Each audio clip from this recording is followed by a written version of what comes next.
This channel does not promote any violent, harmful, or illegal activities. All content provided by this channel is meant for an educational purpose only. আসানসোলে বাংলায় কথা বলে আক্রান্ত হলেন ব্যবসায়ী। অনলাইনে পেমেন্টের নোটিফিকেশন বাংলায় আসায় ৩ ক্রেতার সঙ্গে প্রথমে বচসা বাঁধে, পরে ওই যুবকরা চড়াও হয়ে মারধর করে বলে অভিযোগ ব্যবসায়ীর। সিসিটিভি ফুটেজ দেখে তদন্তে পুলিশ। বাগুইআটিতে প্রমোটারকে মারধরের ঘটনায় এখনো পর্যন্ত অধরা অভিযুক্ত তৃণমূল কাউন্সিলর। বিধাননগর পুর নিগমের ৯ নম্বর ওয়ার্ডের কাউন্সিলর সমরেশ চক্রবর্তীর বাড়িতে পুলিশি হানা, গভীর রাতে চলল তল্লাশি। ধর্মতলায় চিকিৎসকদের ধর্ণা কর্মসূচির অনুমতি নিয়ে টানাপোড়েন আদালতে জয়েন্ট প্ল্যাটফর্ম অব ডক্টরস। আগামীকাল থেকে ২৬শে ডিসেম্বর পর্যন্ত ধর্ণা চালিয়ে যেতে চান চিকিৎসকেরা। মামলা দায়েরের অনুমতি কলকাতা হাইকোর্টের। আগামীকাল শুনানি। আজ থেকে রাজ্যের আবাস প্রকল্পের টাকা দেওয়া শুরু। নবান্ন সভাঘরের সূচনায় মুখ্যমন্ত্রী, থাকবেন ৪০ জন উপভোক্তা। তাদের হাতে প্রথম কিস্তির ৬০,০০০ টাকার চেক তুলে দেবেন মুখ্যমন্ত্রী। প্রকল্পের সুবিধা পাবে মোট ১২ লক্ষ পরিবার।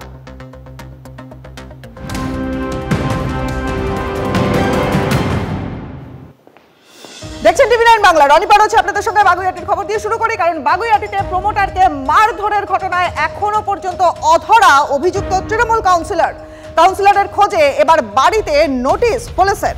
গতকাল রাতে বিধাননগর পুর নিগমের ৯ নম্বর ওয়ার্ডের কাউন্সিলরের বাড়িতে হানা দেয় পুলিশ। গতকাল রাতে গভীর রাতে সমরেশ চক্রবর্তীর খোঁজে তার বাড়িতে তল্লাশি চালায় পুলিশ। কথা বলবো আমাদের সহকর্মী রঞ্জিত এই মুহূর্তে রয়েছেন আমাদের সঙ্গে। আপডেট শুনবো রঞ্জিতের কাছ থেকে, যে রঞ্জিত, এখনো পর্যন্ত এই সমরেশ চক্রবর্তীর খোঁজ চলছে? এখনো পর্যন্ত দেখো, গতকাল রাতে কিন্তু দফায় দফায় তল্লাশি চালানো হয়েছে এই বাগুইহাটির এই সমরেশ চক্রবর্তীর বাড়িতে, অর্থাৎ দেশবন্ধু নগরের এই বাড়িতে, কিন্তু তার হদিশ মেলেনি।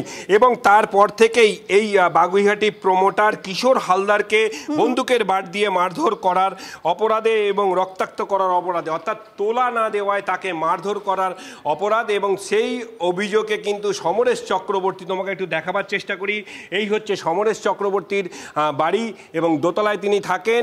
এবং তিনি অনুপস্থিত থাকার জন্য বাগুইহাটি থানার পক্ষ থেকে একদম পরিষ্কারভাবে লেখা আছে সমরেশ চক্রবর্তী অ্যালাইস চিন্টু। কি লেখা আছে? তার বিরুদ্ধে যে সকল বিএনএস অর্থাৎ ভারতীয় ন্যায় সংহিতা ধারায় একাধিক ধারায় মামলা রুজু করা হয়েছে। মূলত তোমাকে জানিয়ে রাখি, মারধর, খুনের চেষ্টা, তোলাবাজি এবং আগ্নেয়াস্ত্র অ্যাক্টে ধারা মামলা রুজু করা হয়েছে। এবং লেখা আছে উপযুক্ত মামলার তদন্তের স্বার্থে আপনাকে বাগুইহাটি থানায় ডাকা হচ্ছে।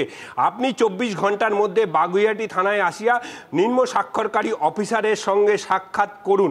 অর্থাৎ তিনি যে নেই বাড়িতে, তার বাড়িতে কিন্তু একাধিকবার তল্লাশি চালিয়েছে বাগুইহাটি থানার তদন্তকারী আধিকারিকরা।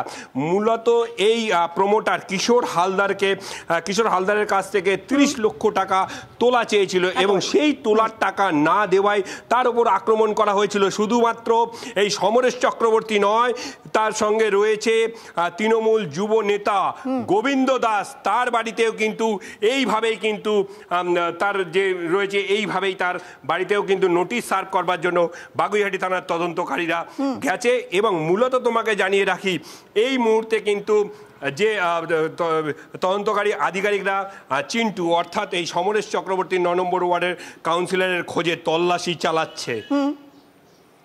বেশ, অনেক ধন্যবাদ রঞ্জিত তোমাকে। ২ দিন হয়ে গেল, এখনো পর্যন্ত অভিযুক্ত তৃণমূল কাউন্সিলর, তাকে এখনো পর্যন্ত আটক করা গেল না। বাগুইহাটিতে প্রমোটারকে মারধরের ঘটনায়, প্রমোটারকে মারধরের কারণ কি ছিল? ৩০ লক্ষ টাকা তোলা চেয়েছিল তারা, এবং সেই মারধরের ঘটনায় এখনো পর্যন্ত কাউন্সিলরকে আটক করা সম্ভব হলো না।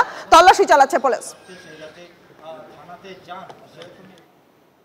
আরো একটা ঘটনায় নজর রাখবো। বাগুইআটিতে তৃণমূল কাউন্সিলরের দাদাগিরি প্রকাশ্যে আরো একটা অভিযোগ উঠে আসছে।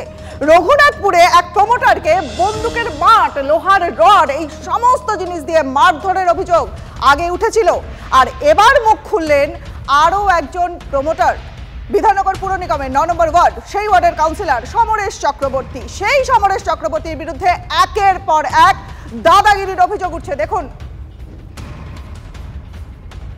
এই কাউন্সিলর কি আপনার কাছেও টাকার ডিমান্ড করে? কি ঘটনাটা ঘটেছিল?